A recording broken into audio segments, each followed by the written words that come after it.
Buenos días, buenas tardes. Mi nombre es Karin Gabriela Holbeck de la Universidad Pontificia de Comillas y en esta oportunidad voy a presentar el tema Juana Azurduy de Padilla, la construcción de la heroína entre las novelas y el cine.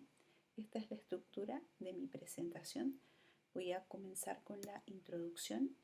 Voy a hablar un poquito sobre sobre la novela fundacional boliviana del siglo XIX.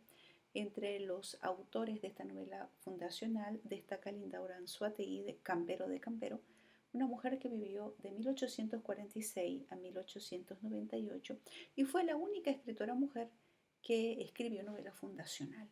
A pesar de utilizar un seudónimo masculino como el Nobel, Anzoátegui tuvo una interesante producción literaria. Ella escribió novela histórica, escribió cuadros de costumbres e incluso poesía con un ferviente discurso nacionalista. Vamos a ver después por qué.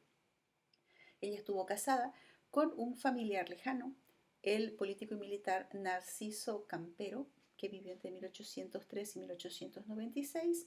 El labor como esposa fue de apoyo durante su periodo diplomático y desde que fue presidente de la República de Bolivia entre 1880 y 1884, Anzoátegui fue una primera dama bastante activa porque ella tuvo labores de beneficencia, ya que justo le toca a Narciso Campero asumir la presidencia de Bolivia en pleno desarrollo de la Guerra del Pacífico entre Bolivia y Chile. Esta guerra tuvo un resultado catastrófico para Bolivia, lo que significó la pérdida de su territorio marítimo y hubo un gran sentimiento de frustración generalizado en Bolivia, lo que animó a Lindaura Anzoátegui a escribir. Entonces, a través de sus novelas, intentó regenerar estos sentimientos nacionalistas en la cultura letrada.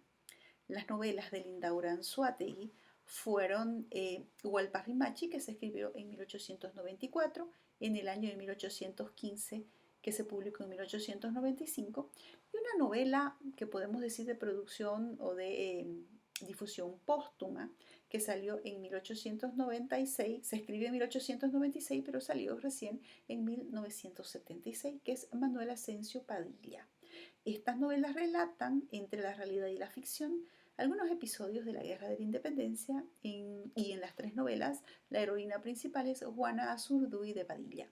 Lo curioso es que no aparece en el título de las novelas, simplemente aparece como nombres Juan Hualpaz o Manuel Asensio Padilla, los héroes masculinos. En el cine, ¿cómo se presenta Juana Azurduy de Padilla? En el año 2016, el cineasta boliviano Jorge Sanginés presenta la película Juana Azurduy, guerrillera de la Patria Grande. Este film va repasando la vida de Juana Azurduy desde que es soltera hasta los días finales cuando llega los libertadores Simón Bolívar y Antonio José de Sucre a reconocerla como heroína. Jorge Sanginés es director, guionista y productor de amplia trayectoria boliviana. Es conocido por su compromiso social con pueblos indígenas, campesinos y obreros que destacan en su compromiso a través del cine, con películas como Ucamau, que salió en 1966, Yaguarmalco en 1969 o La Nación Clandestina de 1989. ¿Cuáles son los objetivos que persigo en este trabajo? Establecer las características de Juana Azurduy como sujeto nacional en las tres novelas de Anzoátegui desde dos dimensiones: la estética con que se construye el personaje y el discurso ideológico del héroe ético. Y también analizar ambas dimensiones, la ética y estética del héroe, en la película Juana Azurduy, guerrillera de la Patria Grande, de Jorge Sanginés, para identificar cuál es la Juana Azurduy que trasciende en ambas narrativas.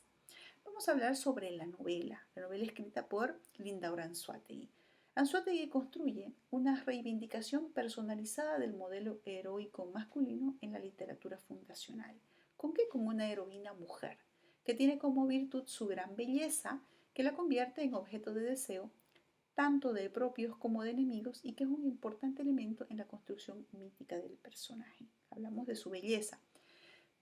Podemos nombrar estas partes de las novelas donde se expresa esto, como entre las tropas patrióticas en la novela Hualparrimachi, donde el mayor Lamadrid sueña con la heroica y bella Coronela, o también con los enemigos que sueñan con ella o comentan sobre su belleza.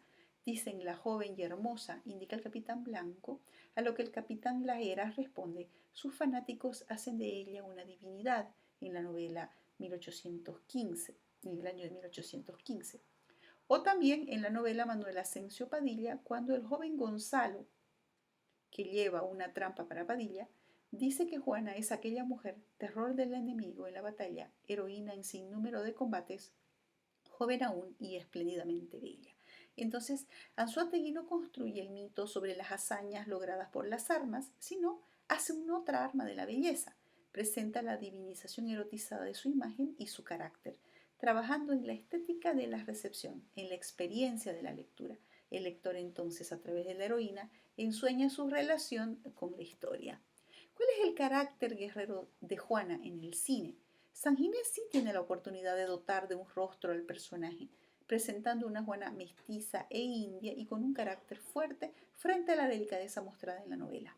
Si bien esta Juana Zurduy se presenta muy femenina en escenas domésticas, San Ginés prefiere una heroína en la acción bélica, con el sable, con el uniforme, frente a este personaje literario que no actúa, sino que somete e inmoviliza al enemigo con su belleza.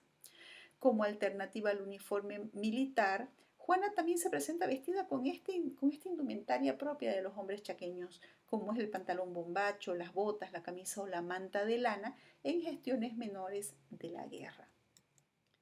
La heroína ética en la novela. La construcción de los héroes en la novela fundacional tiene como un objetivo pedagógico determinar cuáles van a ser las características, valores y acciones deseables en los ciudadanos de las nuevas repúblicas. Y estas acciones tienen que responder a la emergencia política de sus autores en un momento de tensiones y cambios. Entonces, Anzoátegui, ¿qué hace? Se proyecta a través de la figura de Azurduy en un acto de autoescritura, porque ella, al ser una primera dama, lo que intenta es ingresar en los espacios de influencia y reconfigurar los roles femeninos. Entre los roles que reconfigura está la maternidad simbólica sobre la maternidad natural. En la novela, Juana deja a sus 4 hijos entregados a aquel que se llama el padre de los huérfanos. O también nos indica que la lucha está primero, porque ella está libre de los maternales cuidados por la seguridad de sus hijos. Entonces Juana piensa en todo y en todos. La Juana de Anzoátegui elige ser madre de la patria y de los patriotas antes que de sus niños. Ella es madre de quienes están dispuestos a morir en la lucha y adopta a jóvenes guerreros, a quienes la nombran a Juana madre, como el caso de Juan Hualparrimachi o Eva y Abel en la novela Don Manuel Asensio Padilla. Sin embargo, en el film, en la película, la heroína ética sí se presenta dolorida por los 4 hijos. Juana exige a Padilla participar en la guerra, ofreciendo resguardar a los niños con otros nombres en manos confiables. San Ginés muestra una Juana con un instinto más maternal que no se aleja de sus niños y ante la amenaza del ejército huye con los 4 niños por el campo. Uno de ellos se desploma y muere mientras Juana grita desesperada: Dios, ¿dónde estás? Yo quiero libertad. ¿Libertad para quién si no están mis hijos? Finalmente, en la película se narra la muerte de los 4 niños por enfermedades como la fiebre terciana y la disentería, y también se narra el nacimiento de una última niña, Luisa, a quien Juana deja a cargo de su hermana mientras dura la guerra. Los hijos adoptivos de Juana, los guerreros, no aparecen en el film. La heroína ética. El personaje de Juana logra equilibrar la heroicidad y los roles femeninos dentro de las novelas de Anzoátegui. Juana cocina para el paladar de Manuel y ordena a los comensales acercarse a la mesa para comer como Dios manda, como también hace los honores del café con la dignidad sencilla y exquisita que la caracteriza. Como vemos, las novelas siempre nos presentan a una Juana en las labores de cuidado. Pero Anzoátegui, a pesar de mostrarnos en ese rol, rompe la cadena del modelo de sumisión femenino y establece la singularidad de una heroína que también es ama de casa y es estratega en el liderazgo, con la capacidad de gestionar la guerra, y lo muestra en la novela en el año 1815, cuando Manuel Asensio Padilla reconoce que su esposa sabe tanto como él en asuntos de guerra y que la necesita a la cabeza de las fuerzas patriotas para mantener la disciplina y sostener el entusiasmo de todos. Entonces la habilita como líder. Juana tiene la capacidad moral de manejar las crisis dentro de las tropas patriotas. Su figura se eleva con la caracterización monumental del héroe y Anzoátegui le otorga este espacio con la fuerza y la agilidad de una leona, grita hasta dominar el rumor como domina el clarín en el combate, lo vemos en la novela en el año 1815. Juana Zurduy entonces es un personaje que determina la problematización de las dicotomías genéricas de estos discursos, sin dejar de participar en el mismo proyecto nacional. O sea, nace un nuevo sujeto nacional. Y ese es el aporte de Anzoátegui, que cuestiona y a la vez plantea que no hay un solo sujeto género para representar a la nación. O sea, aquí puede haber un sujeto nacional femenino. ¿Cómo es la heroína ética en el cine? Tenemos aquí tres elementos fundamentales. Primeramente, los roles de cuidado que se ven en el film. En el caso de San Ginés nos muestra a una Juana que está en las labores de cuidado, sirve a los suyos, pero San Ginés cuida la imagen de horizontalidad en las escenas donde Juana está en el mismo nivel de las personas que atiende. San Ginés también trabaja en el espacio de la singularidad que hacen de Juana un héroe. Nos muestra su habilidad extraordinaria al presentarnos la diestra en el combate con la espada, que venciendo a Padilla gana su espacio en la tropa patriótica. También nos muestra una heroína ética frente a Anzoátegui, ya que San Ginés en su película nos muestra una guerrera indignada, menos conciliadora y más reactiva hacia las injusticias contra las mujeres y los indígenas, ya que reconoce su lucha conjunta en la guerra. Entre las conclusiones que tenemos es que las dos narrativas diferentes como son la literatura y el cine nos comprometen a ver más allá de la transmedialidad y buscar qué objetivos persigue cada autor al construir su obra. Comparar a Linda Anzoátegui, una mujer del siglo XIX, que recrea el personaje de Juana Zurduy entre 1894 y 1896, y Jorge Sanginés, que lo hace 120 años después, nos lleva a reflexionar sobre el contexto de la creación y el lugar del creador frente a la historia. Anzoátegui aprovecha el momento bélico para recrear los mitos y los valores nacionales, no por este contexto similar de derrota que hubo entre la Guerra de la Independencia y la Guerra del Pacífico, sino como un discurso de continuidad del espíritu nacionalista, ya que pone, por ejemplo, a una heroína que pertenece al frente de los patriotas a pesar de la muerte de su esposo. Entonces, la escritora Anzoátegui se proyecta a través de este personaje en un acto de autoescritura, siendo ella también una mujer detrás del poder, que quedando viuda de Campero, continúa con el compromiso nacionalista al escribir estos romances o novelas nacionales. Jorge Sanginés plantea una historia alternativa, más crítica respecto a la Guerra de la Independencia y sus resultados, contemplando a los otros sujetos del proceso bélico que apoyaron a los patriotas, como fueron los indígenas y las mujeres. La versión cinematográfica muestra una Juana aguerrida, militar, que va al frente de la tropa en la batalla, a diferencia de la Juana literaria, que es más femenina, que es más bella, que si bien dirige las estrategias patrióticas, lo hace desde un espacio doméstico.